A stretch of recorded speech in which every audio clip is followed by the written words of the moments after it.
What is going on, Ravens flock? And I am joined here today once again by Voss. Voss, welcome back onto the channel, Voss. First, let me start off by asking, how is your Victory Monday going?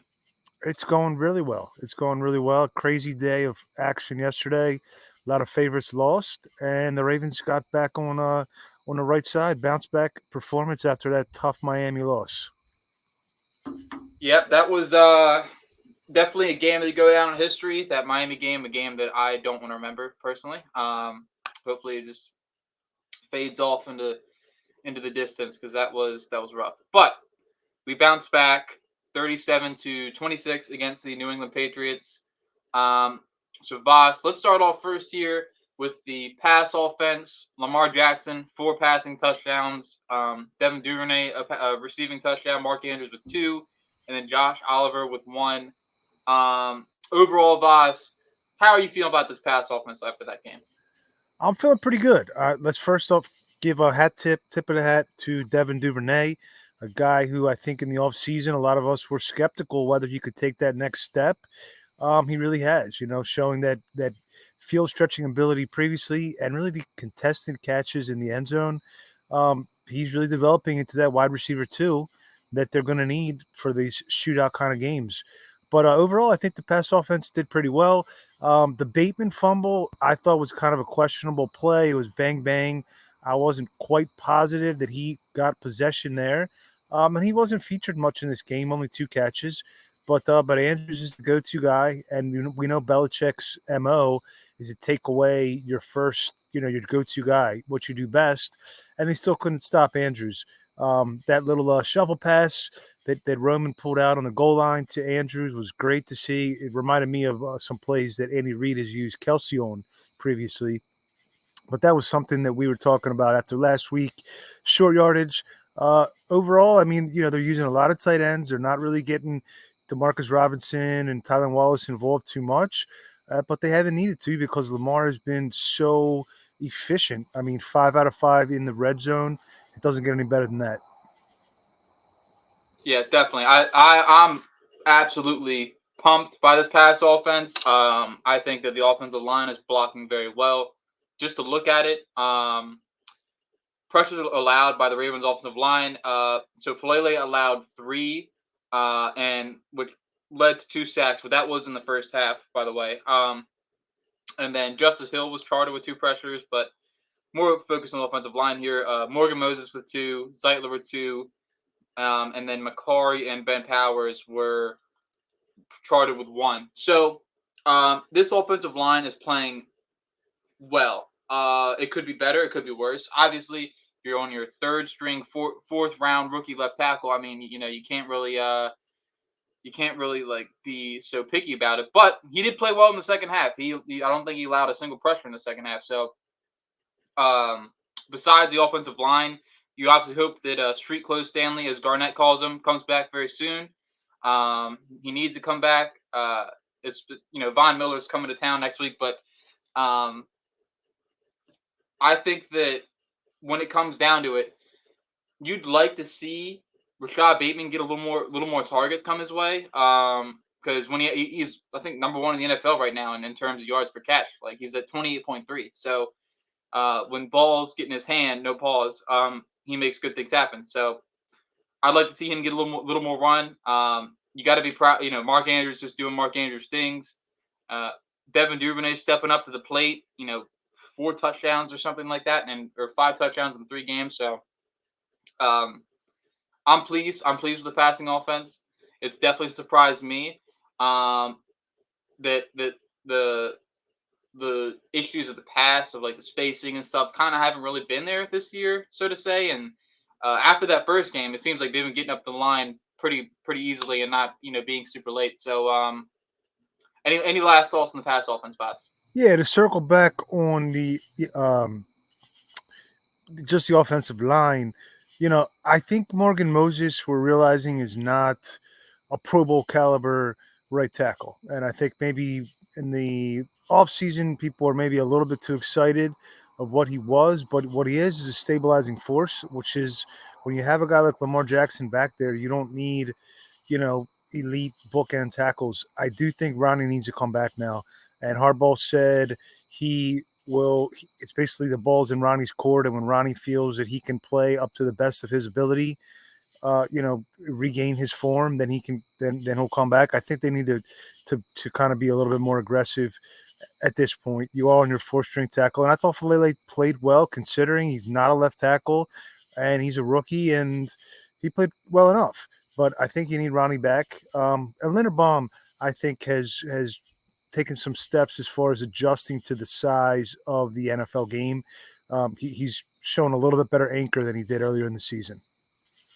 Yeah, definitely. I I think that a lot of the points you made are very valid. You just got to think like, well, I do have a question at the end, Voss, about a potential midseason deadline trade, but we'll get to that when it comes. But you got to be impressed with what Falele did as a rookie who's not a left tackle, like you said. Um, you got to be impressed by Duvernay stepping up and all those things. I just think that I find it ironic that the things that are probably going to win us the most games this year is going to be the pass offense. Like it's going to be led by the pass offense, and I do find it hilarious that the whole double down on 2019 thing is just not does not seem like it's working out. Well, I mean, that's how they won games last year was a pass offense. And to be honest, that's how they won games in 2019 by throwing the ball early, getting a lead, and then running. You know, the issue that maybe we had in the first two games, which improved this game, and this is a nice segue to the next, is you don't want the pass offense to come at the expense of the rush offense. You want both phases, both facets to be clicking at the same time.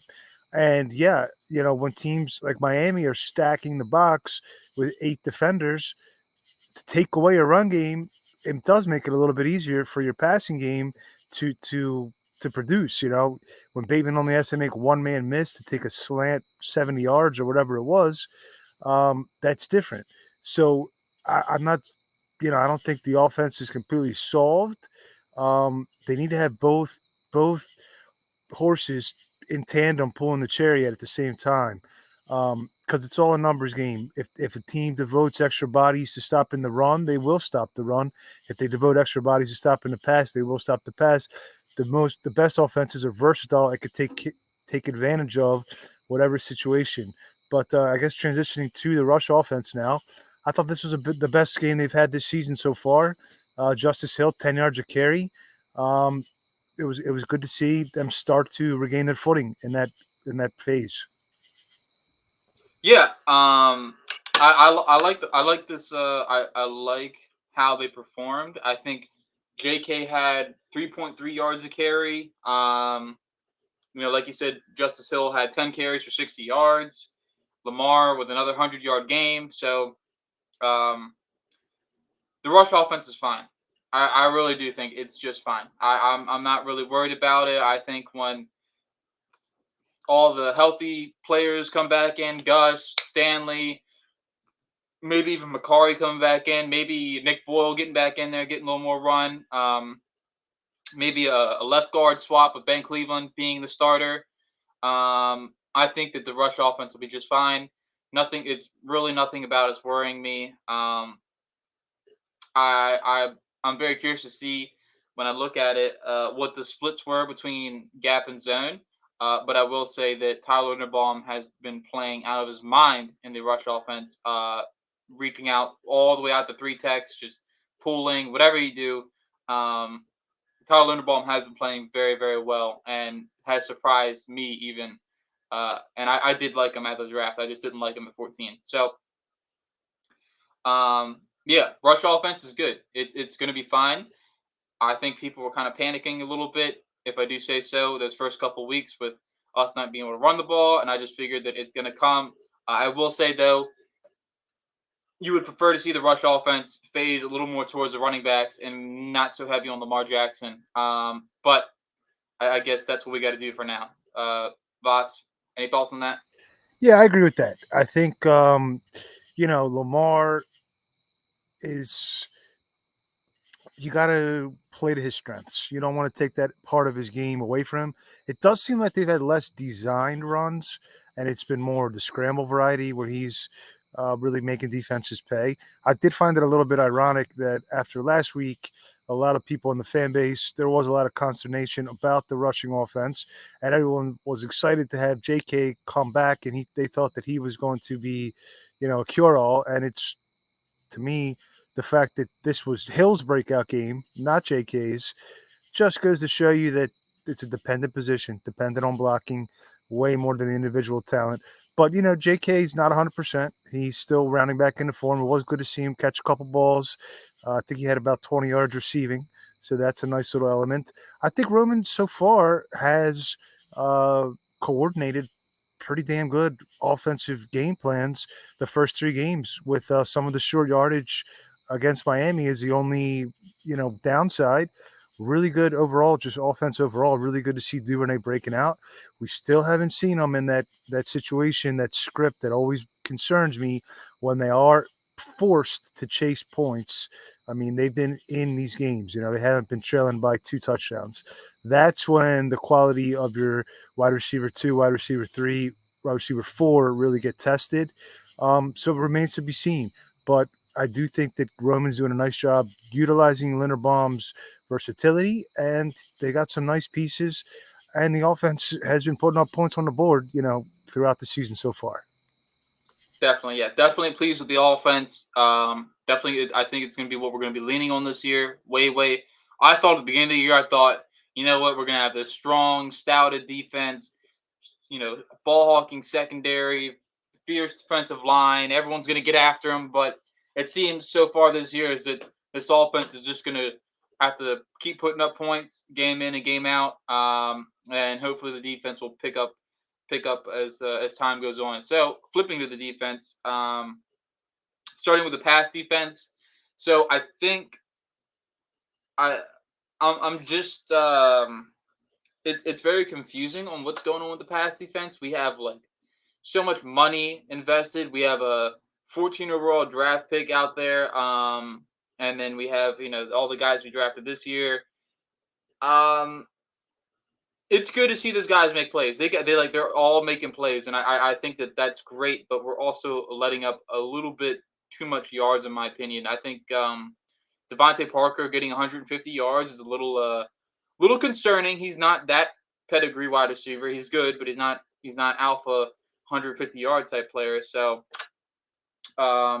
you see Jalen Armour Davis get burned a couple times, but overall, I think it's like almost like a give and take. Like it's going to be like a bend don't break pass defense where um, you let them have their yardage, but at the same time you try and make plays. And I think that's what a lot of our guys are doing. That's what Marcus Williams is doing. Marcus Peters makes a pick there at the end of the game to seal it. You see, not Kyle Hamilton knock the ball out as well on a catch. So I think it's a give and take. I think maybe you're okay with letting up the yards, and as long as the turnovers keep coming, maybe you're okay with it. What do you think, Boss? Yeah, I agree with that. And it's kind of like they're winning games the opposite that John Harbaugh wants to win games. Explosive passing offense and takeaways on defense, which is pretty much the antithesis of Harbaugh football. But that's what the NFL is in 2022. So it's good to see they have the players. I mean, 5 takeaways all in the second half is huge. Um, I think the passing defense is going to be fine. And I don't get too concerned about the pass rush, specifically because so many of these schemes that they face are the ball out quick variety where you could have, 4 Von Millers out there or whoever you want to name, the Bosa brothers, and you're still not getting home because the ball's coming out quick. We saw that against Miami. Um, I think Jalen Armour Davis has a way to go, and we saw that this week. He was essentially benched after the first quarter.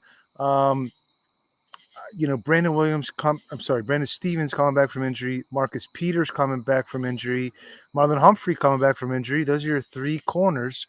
I think once those guys, knock on wood, if they can stay healthy for an extended period of time, play together, learn each other a little bit more, with Marcus Williams on the back end, who I think has been outstanding uh, throughout the first 3 games, and Chuck Clark. And what they really need to do is get Patrick Queen off the field and passing downs, unless he's blitzing, unless he's stunting or twisting up front, and that's where he's good. They're just the second level is just wide open. It was wide open this game, um, and that's I think where they need to get Hamilton on the field. And then you have those 6 guys, and then you can have Pepe rotating in with Stevens, depending on the matchup. I think it's a good group. I think they'll be okay. It's not. It's a work in progress. This season has been a work in progress so far. There's injured guys. There's guys that still haven't come back, and they're still, tied for first in the division, and tied for second, I guess, in the conference right now because there's only one undefeated team now. Definitely, yeah. I do agree. I think that the secondary will be fine. The pass defense will be fine. Um, as time goes on, as people get healthier, you get Tyus Bowser back, you get David Ojabo hopefully in there, probably week 12, week 13, I would say is my expected timetable for him. Because you come back week 8, but you're probably gonna need a little more time. They have the ACL healed, so I say week 10. Then you have 2 weeks of practice. That's kind of why I'm thinking like week 12, week 13 for Ojabo, or even hold him to the playoffs. So you want to be safe about it. But it's gonna be fine. And like you said, we've faced so many quick pass teams where that's why I'm not like going super hard on Odape Owe not getting sacks. Like you face check down Joe Flacco week 1. You face Yak Tua week 2, where you just throwing it to the fastest players in the football field. And then week 3, you face Mac Jones, who's another kind of like short yardage, quick, accurate throw type quarterback. I mean, I think this upcoming week, not to try to get into the game, but like this will probably be the best test we'll have for maybe a little bit of a longer, more over the top developing play type offense. And even then, they do have a lot of short yardage stuff going on here in Buffalo, but they do take their shots downfield. So trying to think like way ahead, like maybe like Tampa, that could be another long developing play offense. But even then, Tom Brady kind of goes quick because his arm is not as good as it used to be. So yeah, but anyway, any last thoughts on the pass defense, Voss? Yeah, so they have JPP coming in. He finally signed today officially. They're not going to be. Oh wait, I feel like deserves a total pass. Did you see him signing that thing? By the way, the way he was holding the pen in the picture, it was pretty funny. Yeah, I was doing that with my finger, but Away, he's playing like 90% of snaps. I mean, what kind of pass rush do you expect from a guy when you're asking him to be a 3-down outside backer, drop into coverage, play a little Sam, set the edge? I mean, you got a ton on his plate. The sacks will come. You got Matabike up front, causing havoc. Travis Jones is back now. I thought he had a pretty good game. So Justin Houston apparently strained his groin this game. Might be a 2 or 3 week injury. I think they're just building towards when the weather turns. That's when everything hopefully will start clicking into place.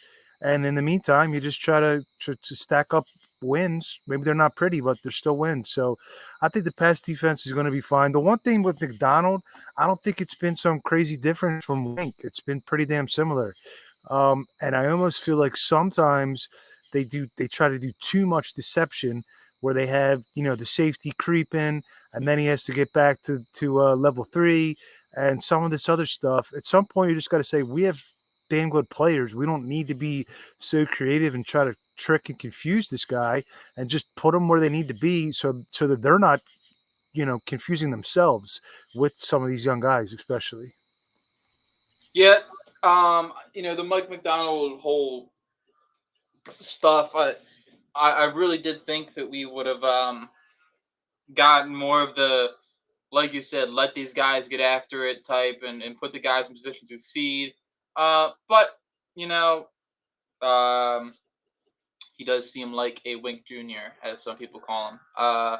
Does seem very similar, and that is something that is kind of disappointing me because I really was hoping for let the pass rushers eat and let the defensive players play and the defense. Don't force them to blitz and do all these crazy stunts and Kyle Hamilton blitzing and I'm cool with linebacker blitzing. I mean, Patrick Queen's really good at linebacker blitzing, but once you get, it's just like it gets a little hectic in my opinion once you start sending the safeties and then you're doing the whole blitz. One safety goes down and blitzes, the other one's lined up on the scrimmage and is supposed to drop back out. It's like it does get a little confusing, especially for how young the secondary is. But once again, Voss, any last thoughts on the pass defense will go to the run No, I, defense. I agree with that. I mean, I think Hamilton, his punch out was a really big clutch play in this game.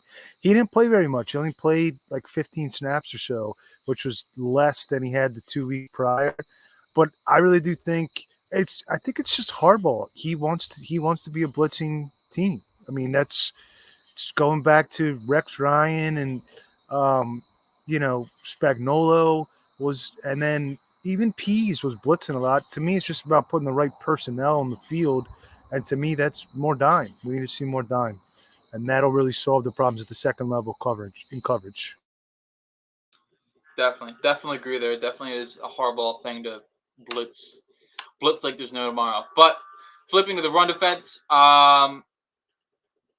just a fine game. I'm once again. I mean, the only thing that would, I guess, concern me is Mac Jones out there running for yards. But I guess you're not really having someone account for him because he's just not a threat as a runner. So besides that, uh, I'm fine with the run defense. But maybe they could use someone else in there. God forbid they bring back Brandon Williams, but I saw that floated out there by Jeff and Voss. If Brandon Williams comes back, Voss, he's gonna be like a ghost haunting your grave, man. What about Brandon Williams, Voss? What's going on with that? Why the hell do they need another run plugger? I don't understand. Yeah, Pierce maybe broke his arm. I mean, it looks like maybe a multi-week injury, but you have Travis Jones, and you still have 5 defensive linemen you can activate, including Brent Urban. Calais Campbell played a ton of snaps this game, but you have Broderick Washington, he's had a good season so far. Matabike, honestly, the problem on defense is Patrick Queen. But they're not getting gashed on the ground. That's just not happening. When's the last time they actually lost a game? They had the number one run defense in the league last year. And they didn't win games from it. If you have a good run defense, that just forces teams to pass against you more, which you want to avoid. You're better off being the 15th best run defense. I really do believe that.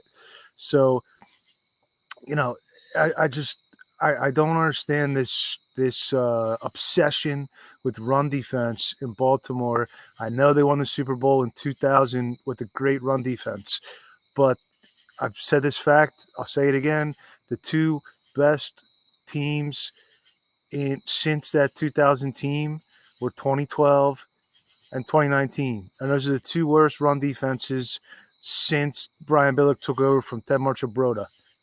So you can't sit here and tell me that run defense is such a pivotal key part of the game. It's not. You're actually better off having a mediocre run defense than a really good run defense. Yeah, I definitely agree with that statement. Run defense.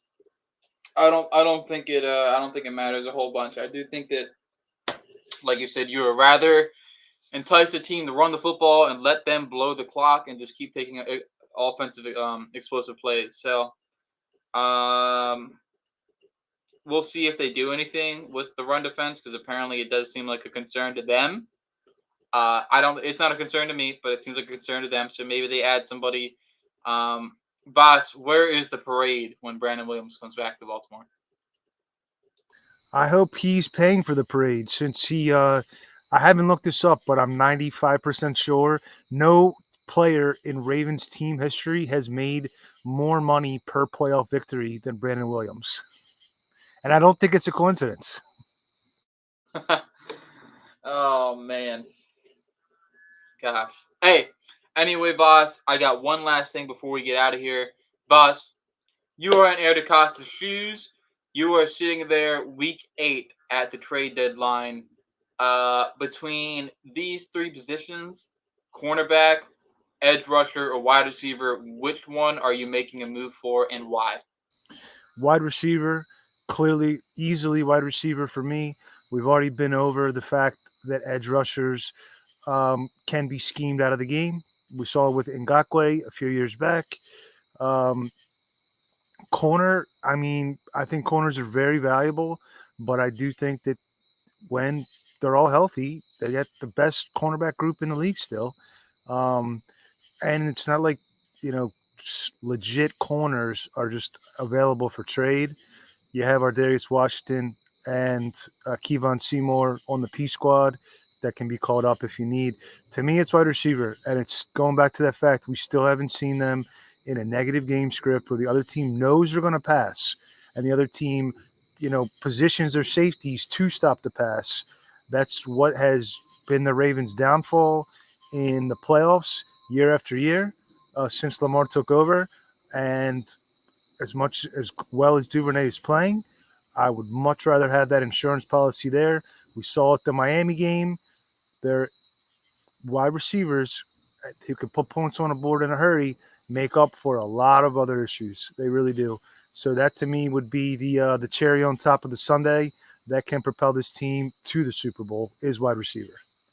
Yeah, I definitely agree with you there, boss. Wide receiver for me, I did a poll earlier in the week, and everybody's voting edge, and I think it was like 60% edge, 14% wide receiver, and then like it was like 20 or something percent corner. So um, we already have so much money invested in the secondary. We already have $70 million safety, $100 million corner. Marcus Peters, when he signed his deal, was 42.5 million. Like we already have two fourth-round picks there at corner. We have a third-round pick there at corner. Like we have so much money already invested at cornerback. It's just like eventually, man. If you wanna preach depth everywhere, how about preach assets allocated equivalently everywhere, and that would be acquiring a wide receiver for a second round, a third round pick. Robbie Anderson. Throw out a name. I don't fucking care. I do think when the thing gets going and we're gonna eventually be in a shootout with somebody where we need to score more points than them. Um, like I don't care about the run game. I want as many weapons as possible for Lamar Jackson, especially when he's currently leading the league right now in touchdown passes. Like I want someone that can. I mean, we're not obviously not going to get alpha, but I do think a number two complement to Bateman would be wonderful, and that could be Duvernay. And if not, let's get a number three. Let's get a number three in there, and let's just take this thing off the roof, man. Let's blow the roof off this motherfucker. You know what I mean, boss? Fuck yeah, let's go. Let's go. I agree. You want a better run game, get a better wide receiver because he'll open up lanes for the rushing game. And again, the best defense in the world cannot stop a quarterback that's dialed in with an offensive play caller that is putting his wide receivers in position. We saw it against Miami. We've seen it. They you can only outscore teams so much anymore. The rules are designed to favor offense. Maybe they should stop zigzagging against the rule book and zig towards the rule book. To me, that would be a nice efficiency. They like efficiency. That's a good efficiency that they could deploy. Definitely, definitely. Yep. I once again, I'll say it's been my thing since the off season. Acquire wide receiver at the deadline, and the Super Bowl should be yours. So look at the AFC, man. The Chargers are crippled. The Kansas City just lost to the Colts. There's like 1-3-0 team in the AFC, and it's the Dolphins who, um, I don't know how they walked out of that game, but I guess maybe the Dolphins have the goods. Maybe the Dolphins have the goods, but um, Voss, any last things about the whole wide receiver conversation versus everything No, else? I mean, just looking at the AFC, I think we covered wide receiver, pretty well. Just at the AFC, I mean, Buffalo, everybody's banged up right now. I mean, Buffalo, they had guys cramping up. Tre'Davious White's still out. Was it Poyer or Hyde? I forget which one. Was it Hyde? Hyde broke his neck. Yeah, so he's out for the year. I mean, that's a huge hit to them. That's a huge hit to them. Casey's the one I'm still most concerned about. I think they're still ironing out the kinks without Hill, but I do think their defense has the potential to really be complementary to their offense once their offense really starts clicking. Miami's a good team, and I think that's a good way to build a team. Wide receivers, corners, that, and um, and safety. They got that safety Holland, who's a really good second year player. Other than that, since he barely 1-2 or 1-2-1 or whatever the hell they are, I think the division's the Ravens to lose, and then you know the Chargers, as talented as they are, they lose their best offensive lineman and their best pass rusher mid game. They're not going to be, So I think Ravens KC is a AFC Championship game. Calling it now in September. Yep. Definitely AFC is wide open. And of course, this week, the last thing I'll get here from you, Voss. Uh, Buffalo, I think it's going to rain. At least what it says now on the weather thing on the weather app. It says that it might rain Sunday. So Buffalo, Baltimore Ravens at home, Voss. Give us your score prediction. Score prediction. I haven't gotten quite that far ahead. Is Ronnie playing or is he rocking street clothes? Um, Man, I you gotta ask Ronnie Stanley because he's medically cleared, boss. All the teams say he's a go, but it's up to Ronnie whether he wants to play or not. And it seems like he does enjoy his days off. Uh, Yeah, I think he's going to play. I think they're going to have a little heart to heart with Mr. Stanley and say, you know, time to put your best foot forward again. But I think the Ravens have a good chance to win this game. The way Lamar's playing, Lamar's just lights out right now, um, and I think they actually match up pretty good against Buffalo's offense. Um, I'll say the Buffalo's front doesn't scare me. I mean, they have a lot of guys to rotate, but they don't have a lot of difference makers necessarily. So besides Von Miller, so I'll say let's go 31-27 Ravens. you know what, boss? I think that this could be a shootout, but for the sake of the rain being there, I personally, I'd love to see this be a shootout. I'd love a fucking some crazy game, 45 to 38 or something nuts. Like I'd love that. But obviously, things happen, rain happens, things don't go the way you think. 31-30 Ravens. That's what I got. 31-30 Ravens. Justin Tucker in the fourth quarter gives us the win from uh 36 yards out, boss. 36 Let's, yards out. We got to get specific with it. let's do it. Go big or go home. But boss, appreciate you for joining me again once again on the channel. Um, Maybe we should do this weekly. I feel like maybe after every win, not so constrained with it, but Sounds good, bro. yeah, Appreciate you having me. absolutely. Everybody have a good day, and I will see you guys later. Peace.